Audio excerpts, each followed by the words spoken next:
ಕರಾವಳಿಯ ತುಳುನಾಡು ಎಂದು ಕರೆಸಿಕೊಳ್ಳುವ ದಕ್ಷಿಣ ಕನ್ನಡ, ಉಡುಪಿ, ಕಾಸರಗೋಡು ಜಿಲ್ಲೆ ನಾಗಾರಾಧನೆ, ಭೂತಾರಾಧನೆಯ ನೆಲ. ಇಲ್ಲಿನ ಸಂಸ್ಕೃತಿ, ಆಚಾರ, ವಿಚಾರ, ಆಹಾರ ಪದ್ಧತಿ ಎಲ್ಲವೂ ಭಿನ್ನ. ಅದರಂತೆ ಈ ತುಳುನಾಡಿನಲ್ಲಿ ಜೀವಂತ ಇರುವವರಿಗೆ ಮಾತ್ರವಲ್ಲದೆ ಪ್ರೇತಾತ್ಮಗಳಿಗೂ ಮದುವೆ ನಡೆಸುವ ಸಂಪ್ರದಾಯ ಹೊಂದಿದೆ. ಮದುವೆಯಾಗದೆ ಅಕಾಲಿಕವಾಗಿ ಮೃತಪಟ್ಟವರ ಪ್ರೇತಾತ್ಮಕ್ಕೆ ನಡೆಯುವ ಮದುವೆ ಕಾರ್ಯಕ್ರಮ ದಕ್ಷಿಣ ಕನ್ನಡ ಜಿಲ್ಲೆಯ ಬೆಳ್ತಂಗಡಿಯಲ್ಲಿ ನಡೆಯಿತು. ವೇಣೂರು, ಬರ್ಖಜೆ, ದುರ್ಗಾಪರಮೇಶ್ವರಿ ಮತ್ತು ನವಗುಳಿಗ ಕ್ಷೇತ್ರದಲ್ಲಿ ಧರ್ಮದರ್ಶಿ ರಮೇಶ್ ಅವರ ಪೌರೋಹಿತ್ಯದಲ್ಲಿ ನಡೆದ ಪ್ರೇತಗಳ ಮದುವೆಗೆ ಸುಮಾರು 100ಕ್ಕೂ ಹೆಚ್ಚು ಮಂದಿ ಸಾಕ್ಷಿಗಳಾಗಿದ್ರು. 35 ವರ್ಷಗಳ ಹಿಂದೆ ಅಕಾಲಿಕವಾಗಿ ಮೃತಪಟ್ಟ 2 ಗಂಡು ಹಾಗೂ 2 ಹೆಣ್ಣು ಮಕ್ಕಳ ಪ್ರೇತಾತ್ಮಕ್ಕೆ ಮದುವೆ ನೆರವೇರಿಸಲಾಯಿತು. ಸಾಮಾನ್ಯವಾಗಿ ಪ್ರೇತ ಮದುವೆ ತುಳುನಾಡಿನ ಆಟಿ ಅಂದರೆ ಆಷಾಢ ಮಾಸದಲ್ಲಿ ನಡೆಯುತ್ತದೆ. ಇಲ್ಲಿ ಬೆಳ್ತಂಗಡಿ ತಾಲೂಕಿನ ಕೊಕ್ಕಡ ಗ್ರಾಮದ ಶಾರದಾ ಎಂಬ ವಧು ಹಾಗೂ ಕಾಸರಗೋಡಿನ ಧರ್ಮತಡ್ಕದ ಶೇಷ ಎಂಬ ವರನ ಕುಟುಂಬದ ನಡುವೆ ಮದುವೆ ನಡೆದರೆ, ಇನ್ನೊಂದು ಬೆಳ್ತಂಗಡಿ ತಾಲೂಕಿನ ಶೇಖರ, ಕಾಸರಗೋಡಿನ ಲಕ್ಷ್ಮಿ ಎಂಬ ವಧುವಿನ ಕುಟುಂಬದ ನಡುವೆ ಮದುವೆ ನಡೆಯಿತು. ಬೆಳ್ಳಿಯ ತಗಡಿನ ಮೂಲಕ ವರ ಹಾಗೂ ವಧುವಿನ ಮೂರ್ತಿ ತಯಾರಿಸಿ ಆ ಮೂರ್ತಿಗೆ ಧಾರೆ ಎರೆಯಲಾಯಿತು. ಪ್ರೇತ ಮದುವೆ ಎಂದರೆ ಇದು ಕಾಟಾಚಾರದ ಮದುವೆಯಲ್ಲ.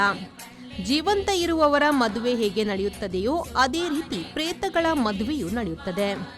ಇಲ್ಲಿ ಹೆಣ್ಣು ಗಂಡು ನೋಡುವ ಶಾಸ್ತ್ರದಿಂದ ಹಿಡಿದು ನಿಶ್ಚಿತಾರ್ಥ, ಮದುವೆ ದಿನ ವರನ ಮನೆಗೆ ದಿಬ್ಬಣ ಬರುವುದು, ಹೆಣ್ಣಿಗೆ ಸೀರೆ, ರವಕೆ, ಕರಿಮಣಿ, ಕಾಲುಂಗುರ, ಬಳೆ, ಗಂಡಿಗೆ ಪಂಚೆ, ಶರ್ಟ್ ಸಿದ್ಧಪಡಿಸಿ ಶಾಸ್ತ್ರಬದ್ಧವಾಗಿಯೇ ಮದುವೆಯಾಗುತ್ತಾರೆ. ಧಾರೆಯ ಬಳಿಕ ಸೇರಿದವರಿಗೆ ಮದುವೆ ಊಟವನ್ನು ಬಡಿಸಲಾಗುತ್ತದೆ.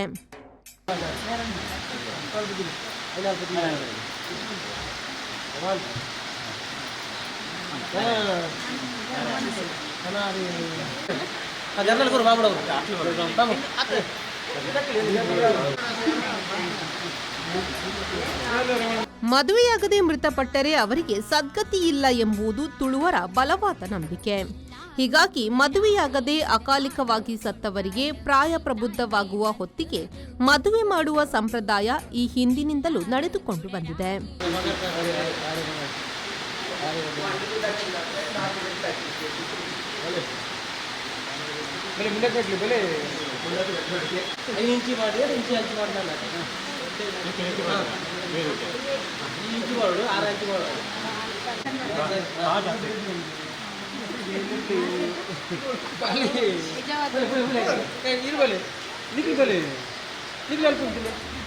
ಒಟ್ಟಿನಲ್ಲಿ ಪ್ರೇತ ಮದುವೆ ಮಾಡಿದ ಬಳಿಕ ಕುಟುಂಬದಲ್ಲಿ ನೆಮ್ಮದಿ ಕಂಡುಕೊಂಡವರು ಸಾಕಷ್ಟು ಜನ ನಮ್ಮ ಮುಂದೆ ಇರುವುದರಿಂದ ಇಂದಿಗೂ ಈ ನಂಬಿಕೆ ಜೀವಂತ ಉಳಿದಿದೆ ಎಂಬುದು ಸತ್ಯ.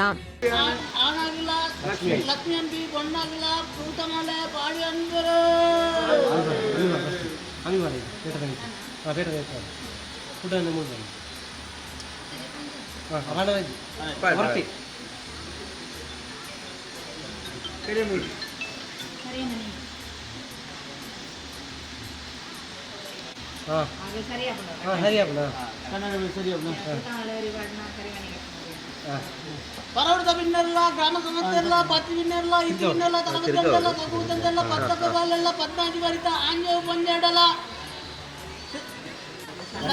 ಲಕ್ಷ್ಮಿ ಅಂಟನ ಪಣ್ಣಾಗೆ ಕರಿಯವನಿ ಕಟ್ಟುವೆ ಅಂದ್ಬೇರೆ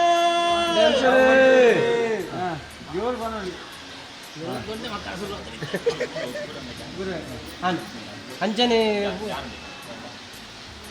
ಕಾರ್ಬರ ಬರ್ತಾರಂಡು ಅಪ್ಪ ಬಲಿ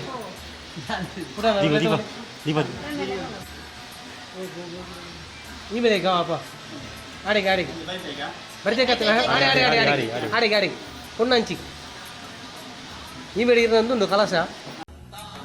ನಾಗೇಶ್ ಕಾವೂರು, ವಿ4 ನ್ಯೂಸ್, ಮಂಗಳೂರು.